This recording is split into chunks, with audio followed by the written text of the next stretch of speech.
На мінулым тыдні Шклоўскі раён з неафіцыйным візітам наведала дэлегацыя з Рэспублікі Сербія. Мэтай візіту былі здымкі фільма пра іх земляка, рускага ваеннага, аднаго з фаварытаў Кацярыны II, генерала Сямёна Зорыча. У першую чаргу госці з Сербіі наведалі Шклоўскі раённы краязнаўчы музей.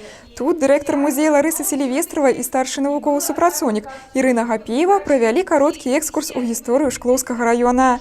Выкладчыкі і выхаванцы дзіцячай школы мастацтваў падрыхтавалі для гасцей невялікі тэатралізаваны паказ, ад якога яны былі ў поўным захапленні. Приятно сам изненада. Я очень приятно удивлен белорусским гостеприимством. И, как да кажем, удушевлен сам. Я очень удивлен красотой белорусских городов. Очень красивые здания, все очень чисто, красиво и сделано так, как надо. Пасля госці ўсклалі кветкі да падножжа помніка генералу Сямёну Гаўрылавічу Зорычу.